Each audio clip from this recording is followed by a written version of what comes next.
Hello and welcome to ITV News Meridian. Tonight's headlines. Taser! Taser! Taser! Taser! Get him! Hundreds more police in the southeast now carry tasers, including special constables in Kent.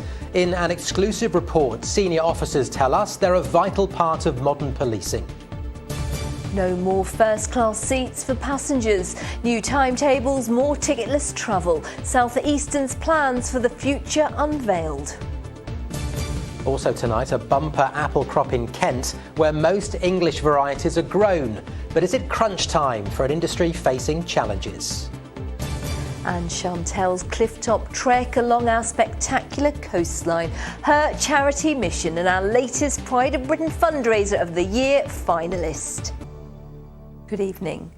More than 1,500 police officers in the southeast are now armed with tasers, including for the first time some volunteers. Special constables in Kent are among the first in the country to be equipped with the stun guns after a change in national regulations. It comes as figures obtained by ITV News Meridian show that 1 in 4 police officers in Kent are now trained to use a taser, while in Sussex it's 1 in 5.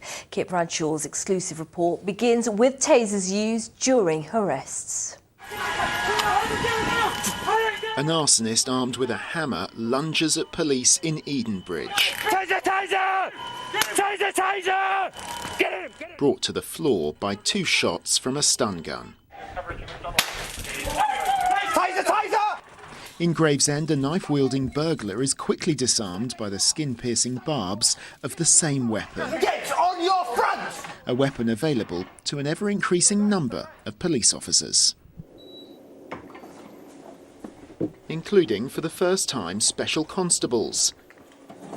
Scott Dawson is amongst the initial group of 6 volunteer officers in Kent to pass the same rigorous taser training as his full-time colleagues. I think it's an incredible achievement to be able to also carry a taser. I've been a special for the last 7 years. We're out there with our regular counterparts facing the same sort of threat, risk and harm as them, and to be able to be equipped with taser is a form of equipment on us that can further keep ourselves safe and members of the public. Have you noticed any difference in your interactions with members of the public now you've got that very visible yellow taser on your belt? No, not at all. I think the public hold us in high regard in terms of and understand why we need to hold and carry taser. Albeit, obviously, it's there to protect them as well. ITV News Meridian can reveal the significant rise in the number of police equipped with the electroshock weapons in the southeast over recent years. A Freedom of Information request has found that in Kent there were just 175 officers trained to carry tasers a decade ago. But by this year that had risen 5-fold to 1,016 officers. That means 1 in every 4 police officers in Kent is able to carry the weapons on duty. In Sussex, it's a similar picture. In 2012, just 14 officers were trained to use the equipment. By last year, that had risen to 613, representing 1 in every 5 Sussex officers, with a decision on giving the stun guns to special constables in the force currently under review. Back in Kent, the latest cohort are put through their paces. For 3 years now, all frontline officers in the county have been able to apply to carry a taser, a decision the outgoing Chief Constable stands by. In 2016 and every year since, the number of assaults on police officers have grown dramatically. In Kent last year, over 1,600 of my officers assaulted, and therefore it's those officers that I need to protect. And I think if you go back to the basics of what the public want from the police, they want us to keep them safe, they want us to be on the streets, they want us to be visible, and they want us to deal with very violent offenders. One policing expert who worked on the first taser rollout believes their wider use will need to be studied closely. There's risk, of course, with any major developments in policing, but as long as officers are properly trained, it's deployed appropriately, and there is that transparency and accountability, I see that risk is easily managed. The police watchdog has raised concerns about the impact of increased taser use on public confidence and has called for better training and monitoring. But senior officers insist they are a vital tool to keep the police and the public safe. Testing taser. Kit Bradshaw, ITV News, Maidstone. In other news, a coroner has said action needs to be taken after a toddler from Battle died from choking at a Sussex holiday park. 2-year-old James Manning choked on a piece of sausage while at Butlins in Bognor in June 2018. Coroner Karen Harold has called on the company to develop a national system for managing health and safety across its sites. The Home Secretary has criticised Sussex Police for policing pronouns. The force said it would not tolerate hateful comments about a child sex offender's gender identity in connection with the jailing of transgender woman Sally Ann Dixon. She was convicted for crimes committed before transitioning when she was male. The force has since said it recognises people's right to express themselves and apologised. Labour Party members from the South East are heading home from Liverpool tonight after their party conference. Labour's way ahead in the polls, and as Phil Hornby reports, they're confident they can repeat the wins of 1997. My name is Mike Tapp. I'm the parliamentary candidate for Dover and Deal, recently selected. As the next election gets nearer, Labour are selecting candidates in seats where they think they have a chance. Is Dover a seat Labour can win again? Absolutely. I've little doubt that we can win this. The people of Dover and Deal are absolutely fed up of being neglected. They need a doer, and that's exactly what I am. And if I'm elected in the future, they'll actually have someone to represent them with a strong voice. Because the South is important for Labour, isn't it? In 1997, Tony Blair became Prime Minister partly because he won loads of seats in the South and South East. Exactly. And Dover's known as one of those bellwether seats. If we win that, we win the general election. Old hands are here, people just like him who were selected back in the 1990s, ahead of Labour's landslide win in 97. But next time, won't everyone be concentrating on the red wall, those seats in the north? Not for me. I mean, I'm looking only at the South East. That's really where I want to see us really get the seats. You know, we had those kind of seats in, for instance, in Sussex and Kent in 1997, we had 13 MPs. You know, we don't have that today. And this has that mood that we had in 1995, 1996, when we were genuinely preparing for government. And I think we're seeing the same with the Conservative Party. They're failing miserably. So a combination of those two things really shows that we are ready. It does feel like that again, Phil. Labour haven't won a general election for 17 years, but there is a sense here that the political tide is turning. Meanwhile, the political roadshow moves on to Birmingham for the Tory conference this weekend, where I suspect the mood will be rather different. Phil Hornby, ITV News, Liverpool. Now, once crowded station platforms are half empty, and on rush hour trains to London, where you'd have to stand for half your journey, you can now get a choice of seats. Well, the pandemic has transformed the way many of us work, and train companies have had to adapt. Today, South Eastern, which runs trains in East Sussex and Kent, announced what it will mean for travellers. Glenn Tomset reports. A number of factors have led to the decision by South Eastern to change the current timetable. From December, many services will be altered to reflect our ever-changing working and commuting patterns.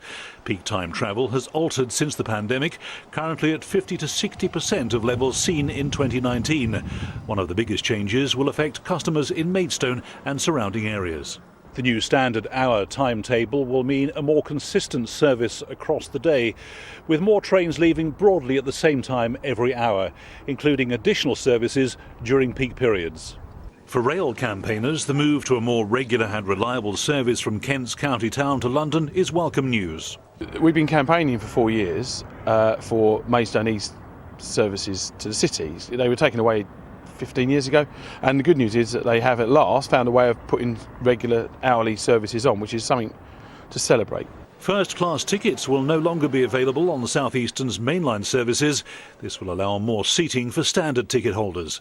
Other major changes will see the current Blackfriars service dropped and no direct trains on the North Kent line to Charing Cross. We've had to put space where people are using our network, and that's what this change achieves. We've also removed some of the bottlenecks on our network and made congested locations simpler.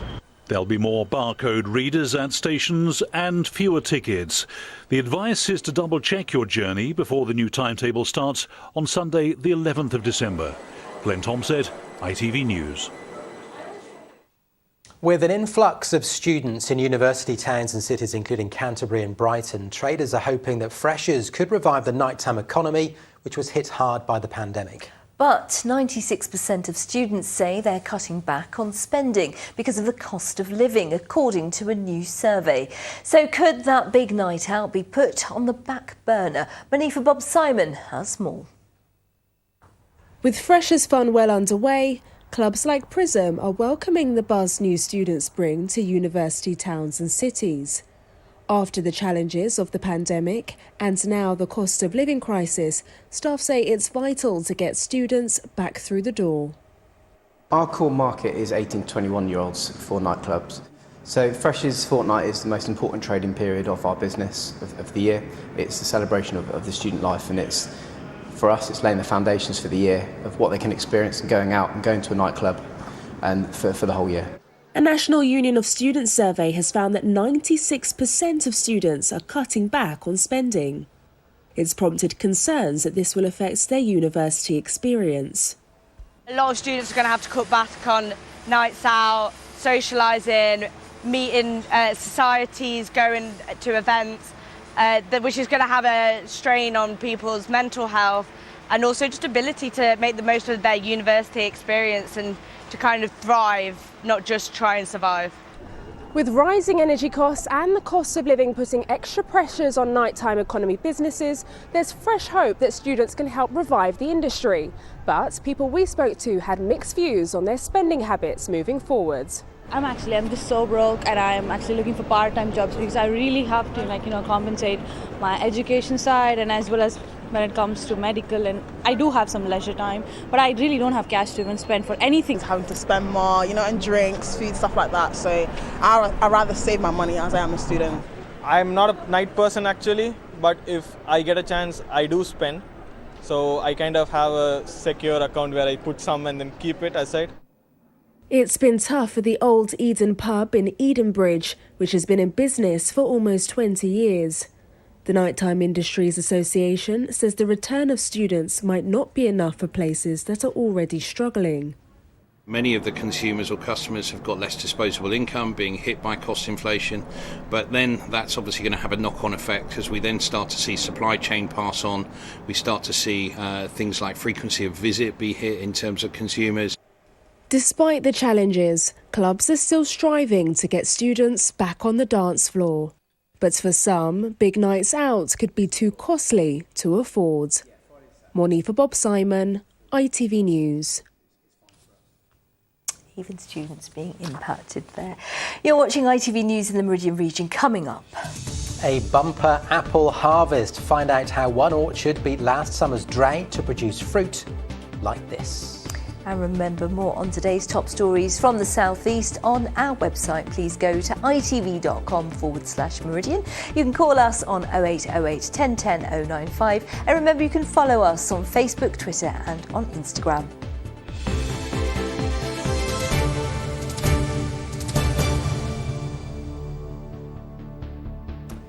Now, the ITV Evening News, of course, continues at 6:30 with details about what's on their programme this evening. Here's Mary Nightingale. Coming up on the programme, the Bank of England steps in to try to calm the markets.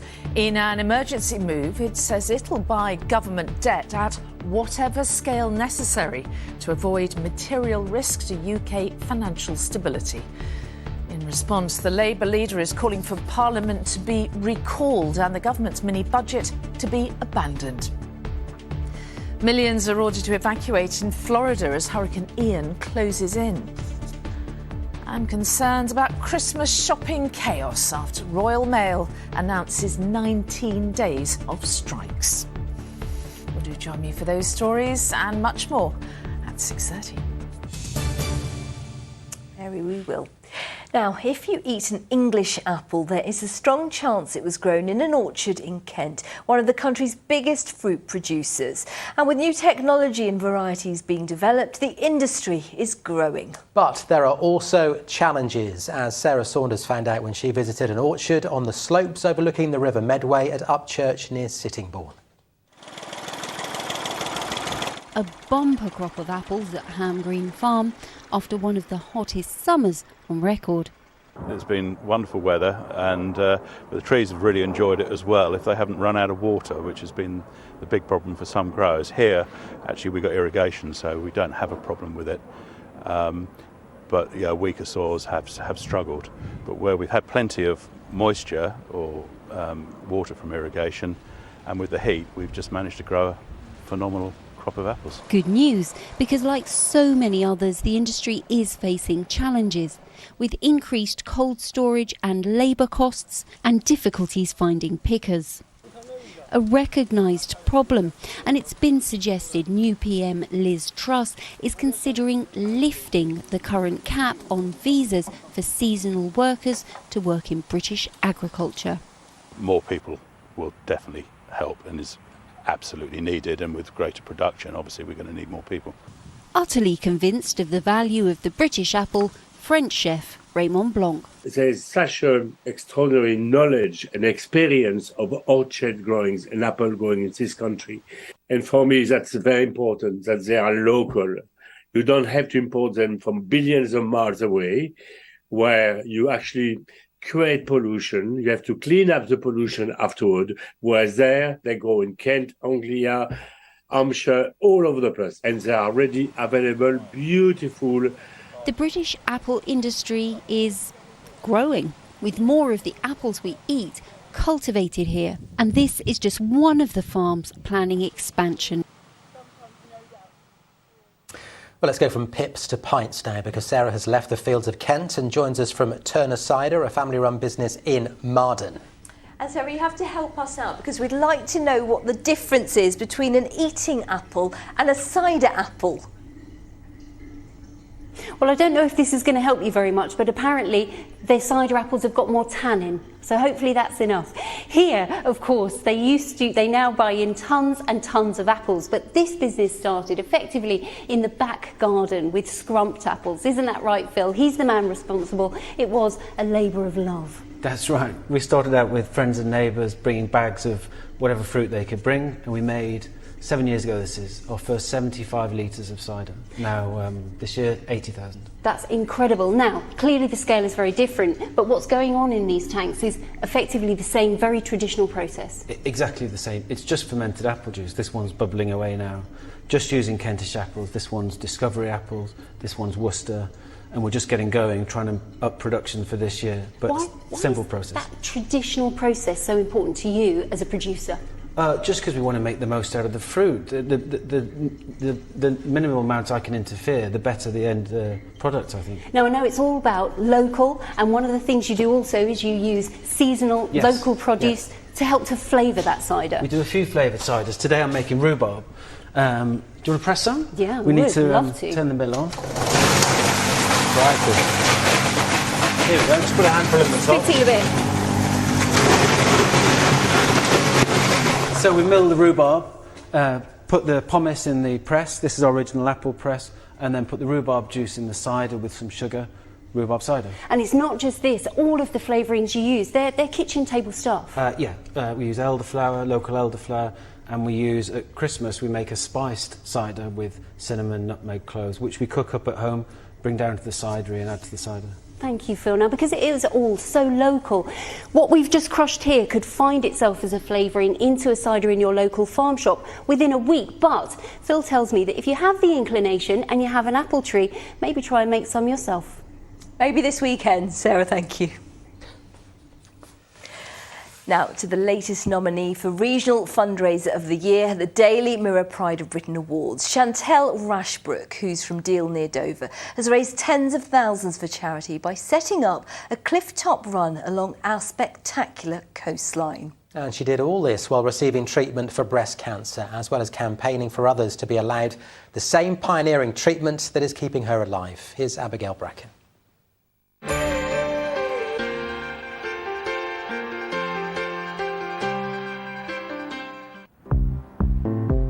At the start of the 5-mile cliff-top challenge from St Margaret's at Cliff near Dover, one of 6 routes for a charity run set up by Chantel Rashbrook that has already raised £180,000 for breast cancer research and care.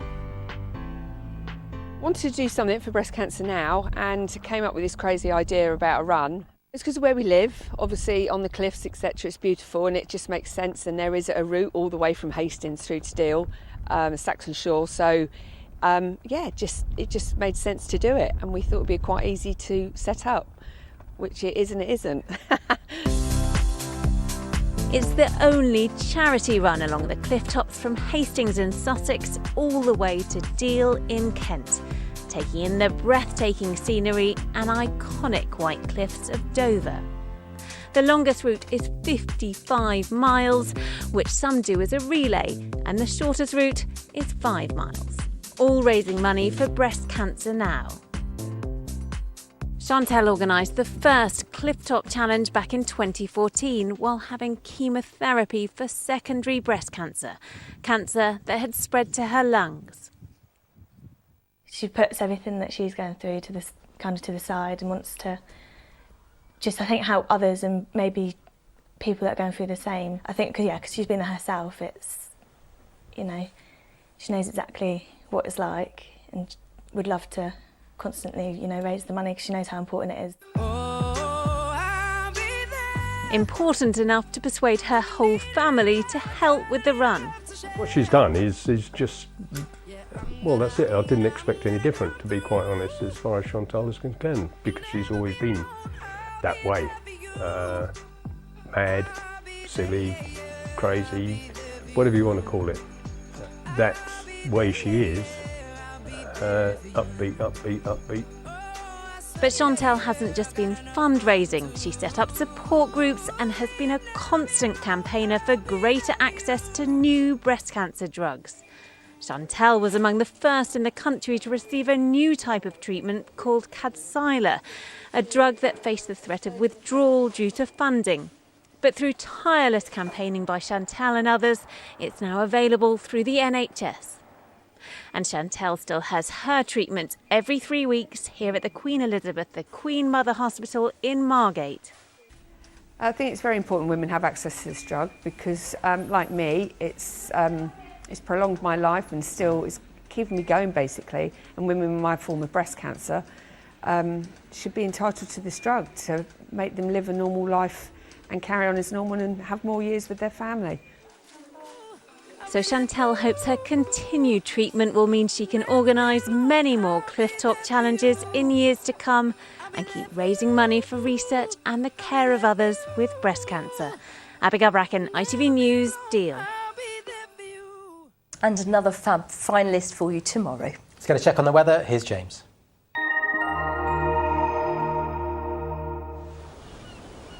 Feels like home, whatever the weather. Valent Boilers and Heat Pumps sponsors ITV Meridian Weather. Hi there, good evening. Not a bad start to the day today, some lovely sunshine around, but we have had quite a few showers courtesy of these little lows.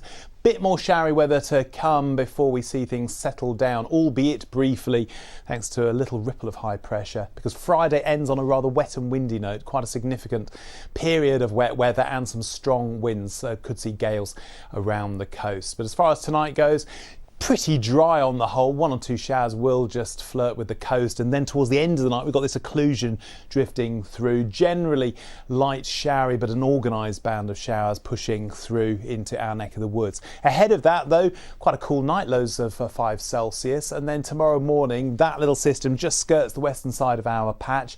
Places like East Sussex and Kent might well get away with a dry and indeed bright start to Thursday.